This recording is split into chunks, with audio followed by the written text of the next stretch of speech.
મહારાજ પરીક્ષિતને સાવધાન કરતા કહે છે કે રાજન, એકવાર નંદ બાબા વગેરે ગોપજનો શિવરાત્રીના પર્વ ઉપર બળદગાડા ઉપર સવાર થઈ અંબિકા વનમાં ગયા. ત્યાં સરસ્વતી નદીના જળમાં સ્નાન કરી ભગવાન શિવ અને અંબિકા દેવનું પૂજન કર્યું. બ્રાહ્મણોને ભોજન કરાવ્યું, દાન આપ્યા અને નદીના કિનારે સૂઈ ગયા. ત્યાં એક અજગર આવી નંદ બાબાને ગળવા લાગ્યો. નંદ બાબા બૂમ પાડવા લાગ્યા કે બે કૃષ્ણ, હે કૃષ્ણ બચાવો. એમની બૂમ સાંભળીને બધા ગોપો ત્યાં આવ્યા અને અડધા બળેલા લાકડાથી અજગરને મારવા લાગ્યા. પણ અજગરે નંદ બાબાને છોડ્યા નહીં. ભગવાન કૃષ્ણ ત્યાં પહોંચીને પોતાના ચરણથી અજગરને સ્પર્શ કર્યો. તરત અજગર શરીર છોડી એક દિવ્ય પુરુષનું શરીર ધારણ કર્યું. કૃષ્ણ ભગવાન કહે છે કે તું કોણ છે? ત્યારે પુરુષ કહે છે કે હું પેલા સુદર્શન નામનો વિદ્યાધર હતો અને રૂપના અભિમાનથી મેં અંગીરા ગોત્રના પુરુષોની મશ્કરી કરી, એથી એમણે મને શાપ આપ્યો કે તું અજગર બની જા.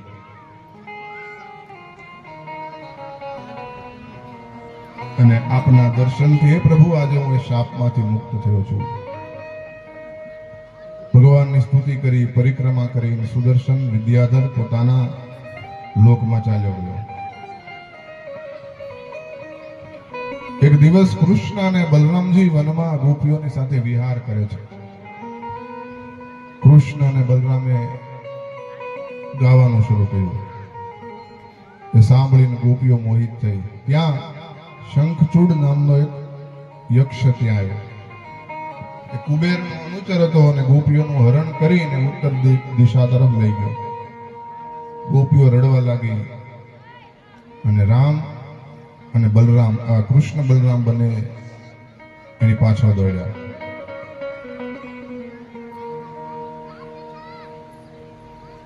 હાથમાં શાલ વૃક્ષ લઈ યક્ષ પાસે પહોંચ્યા. ગભરાઈને યક્ષે ગોપીઓને ત્યાં છોડી દીધી ને ભાગવા લાગ્યો. ગોપીઓની રક્ષા કરવા બલરામજી ત્યાં ઉભા રહ્યા અને કૃષ્ણ ભગવાન યક્ષની પાછળ દોડ્યા. યક્ષને પકડી માથામાં જોરથી મુક્કાનો પ્રહાર કર્યો અને યક્ષનું ધડ મસ્તક અલગ થઈ ગયું. એના માથા ઉપરથી ચૂડામણી ઉતારી લીધો અને એ મણી કૃષ્ણે બલરામજીને આપ્યો.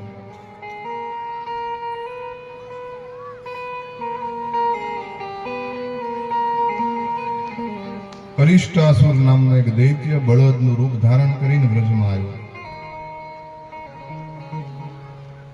એની ખાંદ બહુ મોટી છે અને બહુ વિશાળ હાથી જેવો બળદ છે.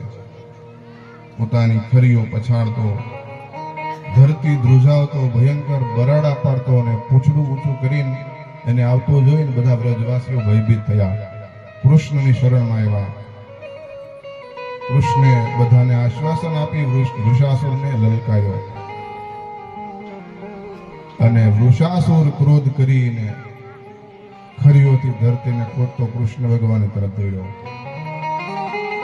કૃષ્ણે એના બંને શિંગડા પકડીને તેને 18 ડગલા પાછળ ધકેલી દીધો. ઊભો થઈને કૃષ્ણ ઉપર પ્રહાર કરવા દોડ્યો.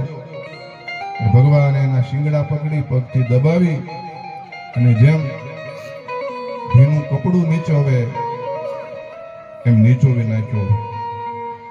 શિંગડા ઉખેડી નાખ્યા અને બહુ માર્યો અને મારી નાખ્યો. દેવતાઓ પુષ્પવૃષ્ટિ કરવા લાગ્યા, સ્તુતિ કરવા લાગ્યા. બધા ગોવાળિયાઓ પ્રશંસા કરવા લાગ્યા.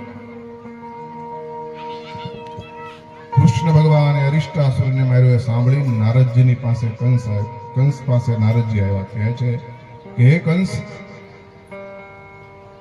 તારા હાથમાંથી જે કન્યા છૂટી ગઈ હતી, આકાશમાં ચાલી ગઈ હતી, એ તો યશોદાની પુત્રી હતી.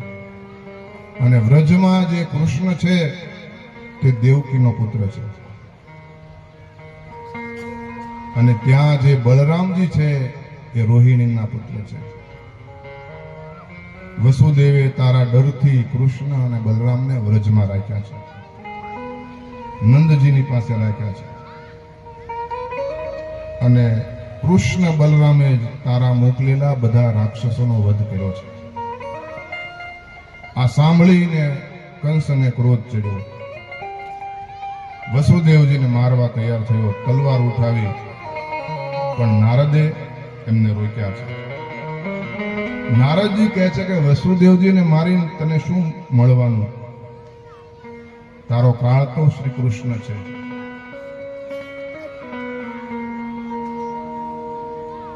કંસે વસુદેવ અને દેવકીને બેડીથી બાંધી અને ફરીવાર જેલમાં પૂરી દીધા.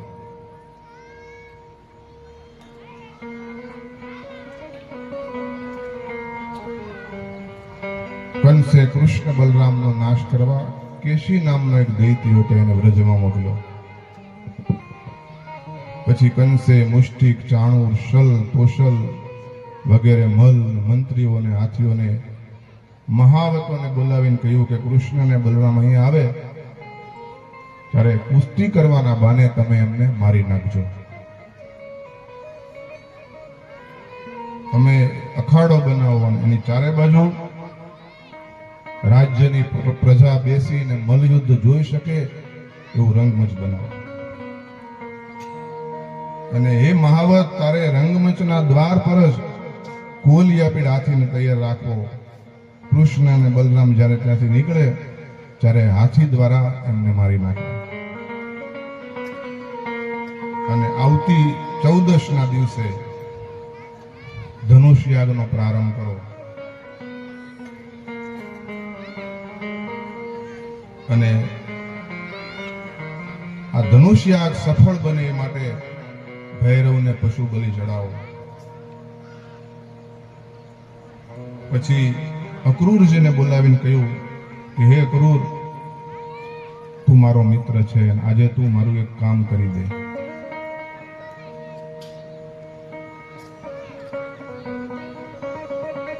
તમે વ્રજમાં જઈ વસુદેવજીને ઘરે જઈને એમના જે 2 પુત્રો છે કૃષ્ણ અને બલરામ, એમને રથમાં બેસાડીને મારી પાસે લઈ આવો.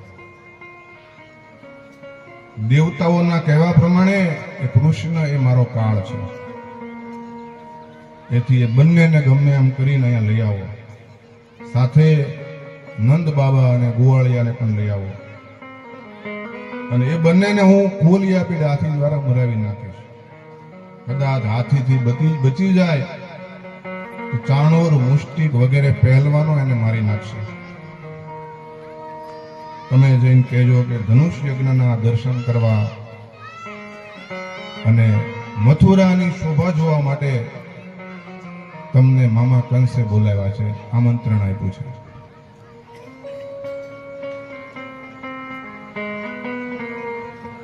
આ બાજુ કંસે મોકલેલો કેશી દ્વૈત્ય ભયંકર ઘોડાનું રૂપ લઈ અને મનના વેગથી વ્રજમાં આવ્યો. પોતાની ખરીઓથી ધરતીને ખોદતો વ્રજમાં આવ્યો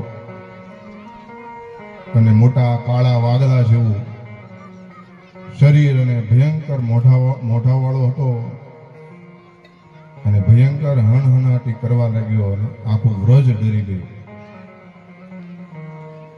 કૃષ્ણે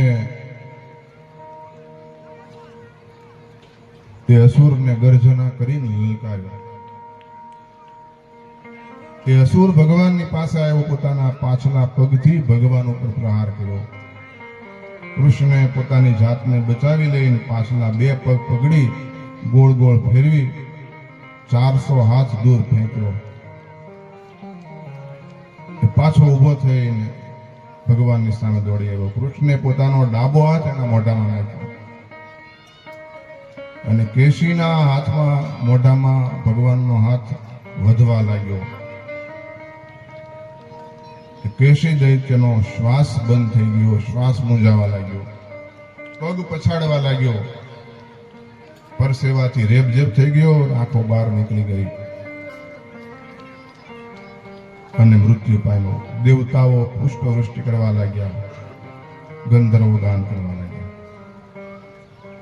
નારદજી કંસ પાસેથી પાછા ફરીને વ્રજમાં ગયા અને કૃષ્ણને મળ્યા.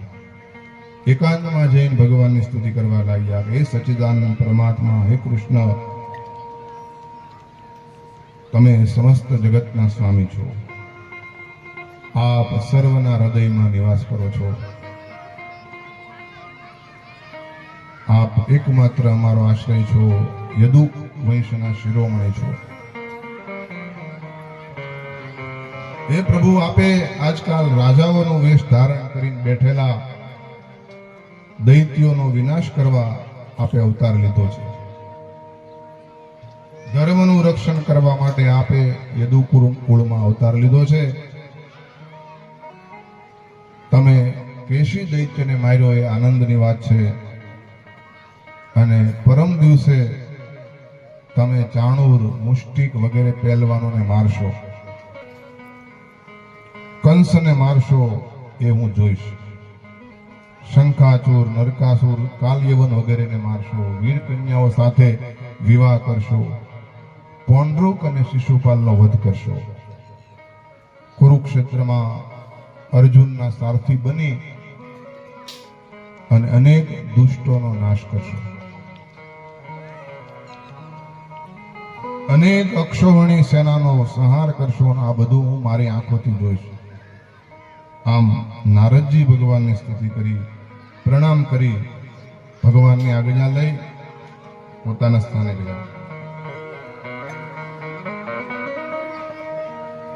એકવાર બધા ગોવાળીઓ બાળકો, ગ્વાલ બાળો એ પર્વતના શિખર પર ગાય ચરાવી રહ્યા છે અને સંતા કુકડીની રમત રમવા લાગ્યા. કેટલાક ચોર બન્યા અને કેટલાક સિપાઈ બન્યા, કેટલાક ઘેટા બન્યા. એટલામાં મય દાનવનો પુત્ર વ્યોમાસુર ગોવાળનું રૂપ લઈ અને ત્યાં આવ્યો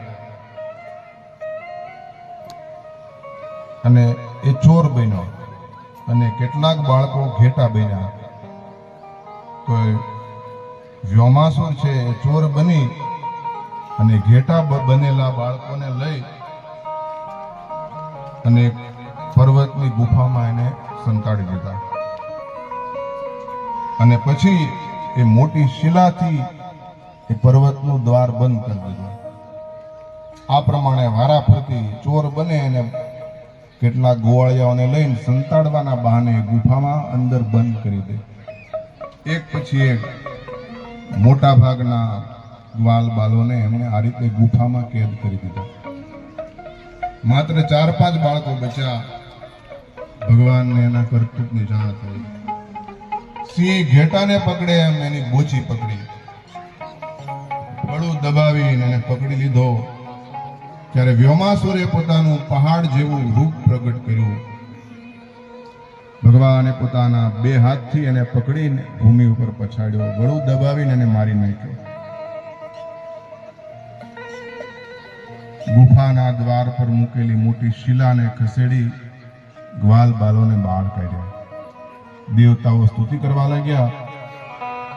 ગ્વાલ બાલો ભગવાનની સ્તુતિ કરતા કરતા વ્રજમાં આવ્યા. શુક ઉવાચ અક્રુરૂપી ચ તામ્રાત્રી મધુપુર્યા મહામદિ ઉષિત્વામૃતમાસ્થાય પ્રયયો નંદ ગોકુલમ. એ રાત્રિ મથુરામાં વિતાવીને પ્રાતઃકાળ થતા અક્રૂરજી સોનાના રથમાં બેસીને નંદ બાબાના ગોકુળ તરફ જવા નીકળ્યા. રસ્તામાં વિચાર કરતા જાય છે કે આજે મારા ભાગ્યનો ઉદય થયો છે. મને લાગે છે કે મેં પૂર્વ જન્મમાં અવશ્ય કોઈ પુણ્ય કર્યા હશે, કોઈ તપ કર્યું હશે, દાન આપ્યા હશે, સત્કર્મ કર્યા હશે, જેના પ્રભાવથી આજે હું ભગવાનને મળવા જઈ રહ્યો છું. આજે હું ભગવાન કૃષ્ણના દર્શન કરીશ અને એમનું દર્શન કરતા જ મારા બધા પાપ, મારું બધું અશુભ નષ્ટ થઈ જશે. આજે મારો જન્મ સફળ થયો છે. હે નાથ, હે પ્રભુ, હજારો જન્મથી વિખૂટા પડેલા આ જીવને અપનાવી લો. મેં યુવાનીમાં બહુ પાપ કર્યા છે. મારી યુવાનીને ભોગવવામાં વેડફી નાખી છે. ભોગ વિલાસમાં મેં મારી જિંદગી વેડફી નાખી. એથી ભગવાન મને નહીં અપનાવે તો, મને દર્શન નહીં આપે તો પછી કહે છે કે ના ના ભગવાન એવું નહીં કરે. ભગવાન તો પરમ કૃપાળુ છે, પતિત પાવન છે, મને જરૂર અપનાવશે. કંસે મારી ઉપર ઉપકાર કર્યો છે કે મને વ્રજમાં મોકલ્યો, અને કંસના મોકલવાથી આજે હું ભગવાનના ચરણ કમળનું દર્શન કરીશ. મને સવારથી જ સારા શુકન થઈ રહ્યા છે. હું સાંજે ગોકુળ પહોંચીશ, ત્યારે કૃષ્ણ ગૌશાળામાં ગાયોની સેવા કરતા હશે. કૃષ્ણ અને બલરામને હું જોઈશ કે તરત હું રથમાંથી કૂદકો મારી નીચે ઉતરીશ અને ભગવાનના ચરણમાં આળોટી પડીશ.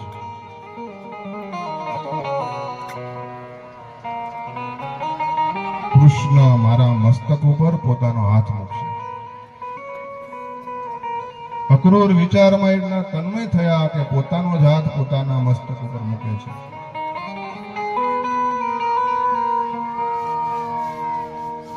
હું વૃદ્ધ છું, વસુદેવનો મિત્ર, પિતરાય ભાઈ છું. કૃષ્ણ મને કાકા કહીને બોલાવશે, એમ કહેશે કે કાકા ઊભા થાવ, અને મને કાકા કહેશે એટલે મારો જન્મ સફળ થઈ જશે. કૃષ્ણ મને એમના હાથથી પકડીને ઊભો કરીને હૃદય સરસો ચાપશે, મારા કર્મબંધન તૂટી જશે.